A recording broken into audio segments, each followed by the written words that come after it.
আসসালামু আলাইকুম। BD jobs পোর্টালের পক্ষ থেকে সবাইকে স্বাগত জানাচ্ছি। আপনারা খেয়াল করছেন ইদানিং বিভিন্ন জেলার সিভিল সার্জন কার্যালয়ে নিয়োগ বিজ্ঞপ্তি প্রকাশিত হচ্ছে। এই নিয়োগ বিজ্ঞপ্তির একটি পদ হলো স্বাস্থ্য সহকারী। আজকে এই পদের কি কাজ, পোস্টিং কোথায় হয়, এই নিয়োগ পরীক্ষার মান বন্টন কেমন এবং এই পদের প্রমোশন বা পদোন্নতি নিয়ে বিস্তারিত আলোচনা করব। বিভিন্ন জেলার সিভিল সার্জন কার্যালয়ে নিয়োগ বিজ্ঞপ্তি হয়ে গেছে। সামনে আরো জেলার সিভিল সার্জন কার্যালয়গুলোতে নিয়োগ বিজ্ঞপ্তি প্রকাশিত হবে। আমরা ধীরে ধীরে বিভিন্ন পদের কাজ, পরীক্ষার ধরন বা মানবন্টন, প্রমোশন ইত্যাদি বিষয় নিয়ে ভিডিও প্রকাশ করব। পরবর্তী ভিডিওগুলো পেতে আমাদের চ্যানেলটি সাবস্ক্রাইব করে সাথে থাকুন। তো এবার মূল আলোচনায় ফিরি। স্বাস্থ্য সহকারী এই পদটি কি কাজ করে থাকে বা এই পদের কি কাজ, এই বিষয় নিয়ে এখন আলোচনা করব। স্বাস্থ্য সহকারীর কাজ মূলত মাঠ পর্যায়ের স্বাস্থ্য সেবা নিশ্চিত করা। এরা মূলত বিভিন্ন ক্যাম্পেইনের মাধ্যমে টিকা প্রদান করে থাকে। যেমন বাচ্চাদের বিভিন্ন বয়সে যে সকল টিকা দেওয়ার প্রয়োজন হয় তা একজন স্বাস্থ্য সহকারীর উপরে এই দায়িত্ব ন্যস্ত থাকে। অর্থাৎ মাঠ পর্যায়ে স্বাস্থ্য বিষয়ক কাজগুলো একজন স্বাস্থ্য সহকারী দ্বারা পরিচালিত হয়ে থাকে। তো মূলত অল্প কথায় বলতে গেলে স্বাস্থ্য সহকারীর কাজ এটাই। এবার স্বাস্থ্য সহকারীর পোস্টিং নিয়ে আলোচনা করব। এই পদের পোস্টিং মূলত নিজ ওয়ার্ডেই হয়ে থাকে, অর্থাৎ আপনি বাড়ি থেকে এই জব করতে পারবেন। বড় কথায় বলতে গেলে এটা এই চাকরির একটি বড় সুবিধা। এবার স্বাস্থ্য সহকারী পদের মান বন্টন কেমন হবে এটা নিয়ে একটু আলোচনা করি।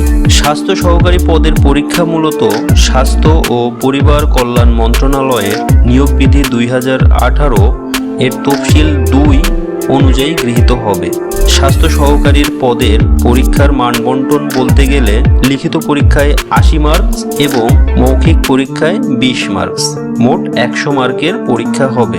যে সকল প্রার্থী লিখিত পরীক্ষায় উত্তীর্ণ হবেন কেবল তারাই মৌখিক পরীক্ষায় অংশগ্রহণ করতে পারবেন। লিখিত পরীক্ষার মানবন্টন বলতে গেলে লিখিত পরীক্ষায় বাংলায় 25, ইংরেজিতে 25, গণিতে 15, সাধারণ জ্ঞানে 15, এই মোট 80 মার্কের পরীক্ষা হবে। এই পরীক্ষা মূলত এমসিকিউ পদ্ধতিতেই হয়ে থাকে। এই সাবজেক্টগুলোর কোন কোন বিষয় থেকে বা কোন কোন টপিকসের প্রশ্ন হয়ে থাকে এটা বলতে গেলে ভিডিওটি একটু বড় হয়ে যায়। আপনাদের যদি জানার আগ্রহ থাকে তাহলে আমাদেরকে কমেন্টসে জানাবেন। আমরা পরবর্তীতে একটা ভিডিও তৈরি করব যেটাতে এই পরীক্ষার সিলেবাস সম্পর্কিত, অর্থাৎ আপনার এই সাবজেক্টগুলোর কি কি চ্যাপ্টার থেকে মূলত প্রশ্ন হয়ে থাকে এই বিষয় ভিত্তিক আলোচনা করব। তো এবার স্বাস্থ্য সহকারী পদের পদোন্নতি নিয়ে আলোচনা করব।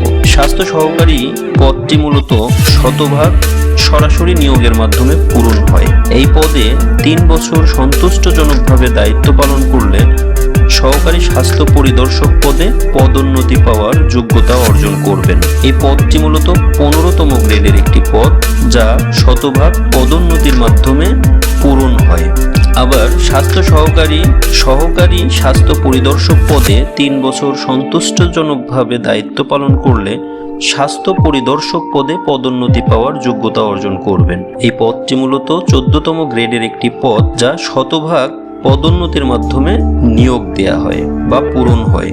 এছাড়াও স্বাস্থ্য সহকারী পদ থেকে সরাসরি 11তম গ্রেডের একটি পদে 3 বছর চাকরি সন্তুষ্টজনকভাবে পালন করলে পদোন্নতি পেতে পারেন। পদটি হলো মেডিকেল টেকনোলজিস্ট স্যানিটারি ইন্সপেক্টরশিপ, কিন্তু এই পদে 60% পদোন্নতির মাধ্যমে পূরণ হয়, বাকি 40% সরাসরি নিয়োগের মাধ্যমে পূরণ হয়ে থাকে। এবং মেডিকেল টেকনোলজিস্ট বিসিজি ইপিআই এই পদেও 3 বছর স্বাস্থ্য সহকারী পদে চাকরির অভিজ্ঞতার আলোকে পদোন্নতি পাওয়ার যোগ্যতা অর্জন করবেন। এই পদটিও 11তম গ্রেডের একটি পদ।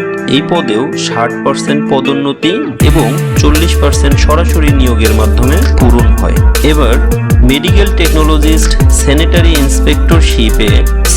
ইন্সপেক্টরশিপ এই পদে 3 বছর চাকরির অভিজ্ঞতা হলে ডিস্ট্রিক্ট স্যানিটারি ইন্সপেক্টর পদে পদোন্নতি পেতে পারেন। অর্থাৎ এই পদে পদোন্নতি প্রাপ্তির যে শর্ত সেটা পূরণ হবে। এই পদটি হলো 10ম গ্রেডের পদ। এছাড়াও মেডিকেল টেকনোলজিস্ট বিসিজি ইপিআই এই পদেও 3 বছরের অভিজ্ঞতা হলে জেলা ইপিআই সুপারিনটেন্ডেন্ট পদে পদোন্নতি পেতে পারেন। এই পদটি মূলত নবম গ্রেডের পদ। নবম এবং দশম এই গ্রেডের পদগুলোর পদোন্নতি ক্যাডার নন ক্যাডার নিয়োগ বিধিমালায় বিদ্যমান। আমার মনে হয় স্বাস্থ্য সহকারী পদের যে পদোন্নতি এটুকুতেই পূর্ণাঙ্গ রূপে উপস্থাপিত হয়েছে। আপনাদের কোনো প্রশ্ন থাকলে আমাদের মতামত জানাতে ভুলবেন না। আমাদের সাথে যুক্ত হতে চ্যানেলটি অবশ্যই সাবস্ক্রাইব করবেন, কেননা পরবর্তী ভিডিওগুলোর আপডেট আমাদের এই চ্যানেল থেকেই প্রকাশিত হবে। সবার উজ্জ্বল ভবিষ্যৎ কামনা করে আজকের মতো এখানেই বিদায় নিচ্ছি। সবাই ভালো থাকুন, সুস্থ থাকুন। আল্লাহ হাফেজ।